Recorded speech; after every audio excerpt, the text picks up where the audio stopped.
Présentation de la Beauce à Notre-Dame de Chartres de Péguy. Étoile de la mer, voici la lourde nappe et la profonde houle et l'océan des blés, et la mouvante écume et nos greniers comblés. Voici votre regard sur cette immense chape. Et voici votre voix sur cette lourde plaine, et nos amis absents et nos cœurs dépeuplés. Voici le long de nous nos poings désassemblés, et notre lassitude et notre force pleine. Étoile du matin, inaccessible reine, voici que nous marchons vers votre illustre cour, et voici le plateau de notre pauvre amour, et voici l'océan de notre immense peine.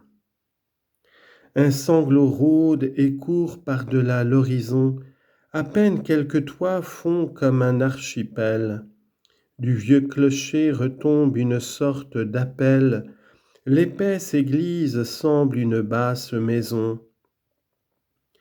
Ainsi nous naviguons vers votre cathédrale, de loin en loin surnage un chapelet de meules, rondes comme des tours, opulentes et seules, comme un rang de châteaux sur la barque amirale. 2000 ans de labeur ont fait de cette terre un réservoir sans fin pour les âges nouveaux. 1000 ans de votre grâce ont fait de ces travaux un reposoir sans fin pour l'âme solitaire. Vous nous voyez marcher sur cette route droite, tout poudreux, tout crotté, la pluie entre les dents. Sur ce large éventail ouvert à tous les vents, la route nationale est notre porte étroite. Nous allons devant nous, les mains le long des poches, sans aucun appareil, sans fatras, sans discours, d'un pas toujours égal, sans hâte ni recours, des champs les plus présents vers les champs les plus proches. Vous nous voyez marcher, nous sommes la piétaille, nous n'avançons jamais que d'un pas à la fois. Mais 20 siècles de peuples et 20 siècles de rois, et toutes leurs séquelles et toutes leurs volailles, et leurs chapeaux à plumes avec leurs valetailles, ont appris ce que c'est que d'être familier, et comme on peut marcher les pieds dans ses souliers vers un dernier carré le soir d'une bataille. Nous sommes nés pour vous au bord de ce plateau, dans le recourbement de notre blonde Loire, et ce fleuve de sable et ce fleuve de gloire n'est là que pour baiser votre auguste manteau. Nous sommes nés au bord de ce vaste plateau, dont l'antique Orléans sévère et sérieuse, et la Loire coulante et souvent limoneuse, n'est là que pour laver les pieds de ce coteau. Nous sommes nés au bord de votre plate Beauce, et nous avons connu dès nos plus jeunes ans le portail de la ferme et les durs paysans, et l'enclos dans le bourg et la bêche et la fosse. Nous sommes nés au bord de votre Beauce plate, et nous avons connu dès nos premiers regrets ce que peut recéler de désespoir secret un soleil qui descend dans un ciel écarlate, et qui se couche au ras d'un sol inévitable, dur comme une justice, égale comme une barre, juste comme une loi, fermé comme une mare, ouvert comme un beau socle et plan comme une table. Un homme de chez nous, de la glèbe féconde, a fait jaillir ici d'un seul enlèvement et d'une seule source et d'un seul portement, vers votre Assomption, la flèche unique au monde. Tour de David, voici votre tour bosseronne, c'est l'épi le plus dur qui soit jamais monté, vers un ciel de clémence et de sérénité, et le plus beau fleuron dedans votre couronne. Un homme de chez nous a fait ici jaillir, depuis le ras du sol jusqu'au pied de la croix, plus haut que tous les saints, plus haut que tous les rois, la flèche irréprochable et qui ne peut faillir. C'est la gerbe et le blé qui ne périra point, qui ne fanera point au soleil de septembre, qui ne gèlera point aux rigueurs de décembre, c'est votre serviteur et c'est votre témoin. C'est la tige et le blé qui ne pourrira pas, qui ne flétrira point aux ardeurs de l'été, qui ne moisira point dans un hiver gâté, qui ne transira point dans le commun trépas. C'est la pierre sans tache et la pierre sans faute, la plus haute oraison qu'on ait jamais portée, la plus droite raison qu'on ait jamais jetée, et vers un ciel sans bord la ligne la plus haute. Celle qui ne mourra le jour d'aucune mort, le gage et le portrait de nos arrachements, l'image et le tracé de nos redressements, la laine et le fuseau des plus modestes sorts. Nous arrivons vers vous du lointain Parisis. Nous avons pour 3 jours quitté notre boutique et l'archéologie avec la sémantique et la maigre Sorbonne et ses pauvres petits. D'autres viendront vers vous du lointain Beauvaisis. Nous avons pour 3 jours laissé notre négoce et la rumeur géante et la ville colosse. D'autres viendront vers vous du lointain Cambrésis. Nous arrivons vers vous de Paris capitale, c'est là que nous avons notre gouvernement, et notre temps perdu dans le lanternement et notre liberté décevante et totale. Nous arrivons vers vous de l'autre Notre-Dame, de celle qui s'élève au cœur de la cité, dans sa royale robe et dans sa majesté, dans sa magnificence et sa justesse d'âme. Comme vous commandez un océan d'épis, là-bas vous commandez un océan de têtes, et la moisson des deuils et la moisson des fêtes se couchent chaque soir devant votre parvis. Nous arrivons vers vous du noble Hurepoix, c'est un commencement de Beauce à notre usage, des fermes et des champs taillés à votre image, mais coupés plus souvent par des rideaux de bois. Et coupés plus souvent par de creuses vallées, pour l'ivette et la bièvre et leurs accroissements, et leurs savants détours et leurs dégagements, et par les beaux châteaux et les longues allées. D'autres viendront vers vous du noble Vermandois et des vallonnements de bouleaux et de saules. D'autres viendront vers vous des palais et des geôles, et du pays picard et du vert vendômois. C'est toujours la France, ou petite ou plus grande, le pays des beaux blés et des encadrements, le pays de la grappe et des ruissellements, le pays de genêts, de bruyères, de landes. Nous arrivons vers vous du lointain Palaiseau et des faubourgs d'Orsay par Gomès le Châtel. Autrement dit, Saint-Clair, ce n'est pas un castel, c'est un village au bord d'une route en biseau.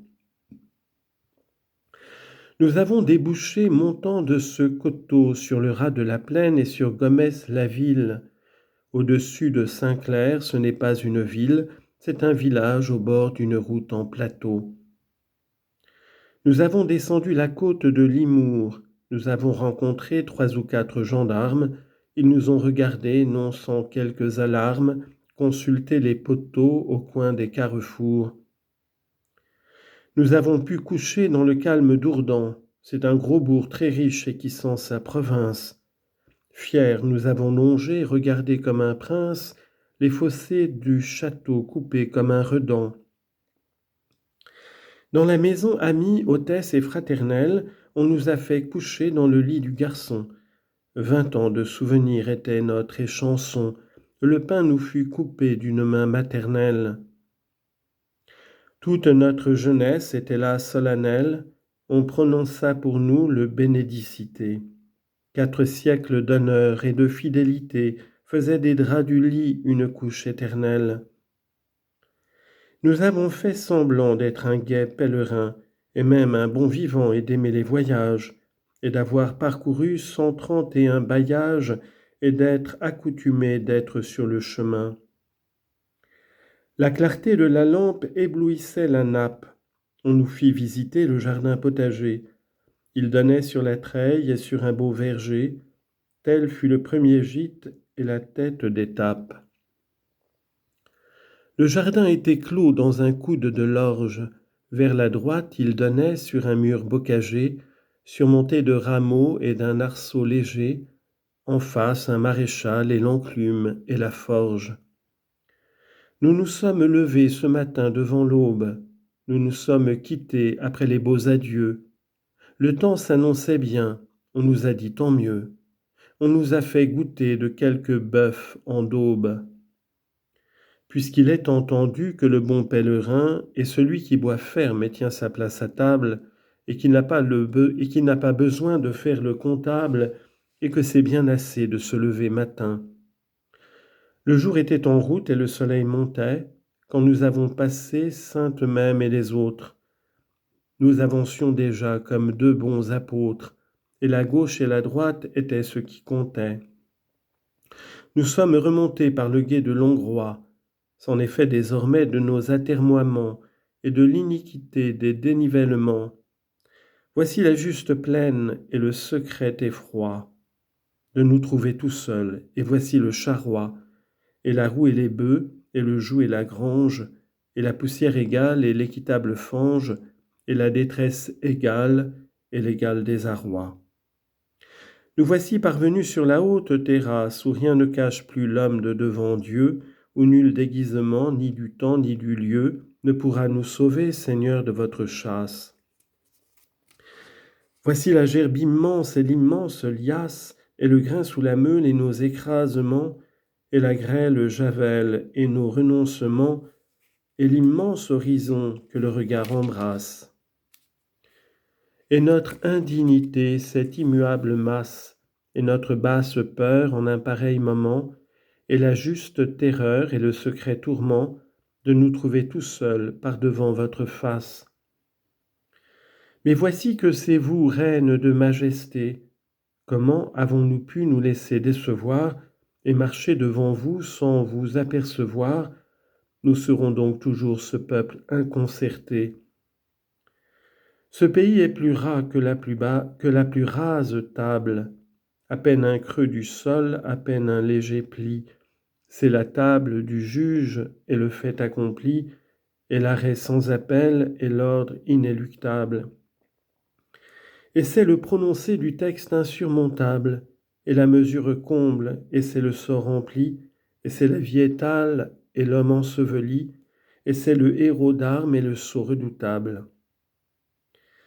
Mais vous apparaissez, reine mystérieuse, cette pointe là-bas dans le moutonnement des moissons et des bois et dans le flottement de l'extrême horizon, ce n'est point une lieuse, ni le profil connu d'un arbre interchangeable. C'est déjà plus distante et plus basse et plus haute, ferme comme un espoir sur la dernière côte, sur le dernier coteau la flèche inimitable. D'ici vers vous, ô reine, il n'est plus que la route. Celle-ci nous regarde, on en a bien fait d'autres. Vous avez votre gloire et nous avons les nôtres, nous l'avons entamée, on la mangera toute. Nous savons ce que c'est qu'un tronçon qui s'ajoute au tronçon déjà fait, et ce qu'un kilomètre demande de jarret et ce qu'il faut en mettre, nous passerons ce soir par le pont et la voûte. Et ce fossé profond qui cerne le rempart, nous marchons dans le vent coupé par les autos, c'est ici la contrée imprenable en photo, la route nue et grave allant de part en part. Nous avons eu bon vent de partir dès le jour, nous coucherons ce soir à 2 pas de chez vous, dans cette vieille auberge où pour 40 sous, nous dormirons tout près de votre illustre tour. Nous serons si fourbus que nous regarderons assis sur une chaise auprès de la fenêtre, dans un écrasement du corps et de tout l'être, avec des yeux battus, presque avec des yeux ronds. Et les sourcils haussés jusque dedans nos fronts, l'angle une fois trouvé par un seul homme au monde, et l'unique montée ascendante et profonde, et nous serons recrus et nous contemplerons. Voici l'axe et la ligne et la géante fleur. Voici la dure pente et le contentement. Voici l'exactitude et le consentement et la sévère larme, ô reine de douleur. Voici la nudité, le reste est vêtement. Voici le vêtement, tout le reste est parure. Voici la pureté, tout le reste est souillure. Voici la pauvreté, le reste est ornement. Voici la seule force et le reste est faiblesse. Voici l'arrêt unique et le reste est bavure. Et la seule noblesse et le reste est ordure. Et la seule grandeur et le reste est bassesse. Voici la seule foi qui ne soit point parjure. Voici le seul élan qui sache un peu monter. Voici le seul instant qui vaille de compter. Voici le seul propos qui s'achève et qui dure.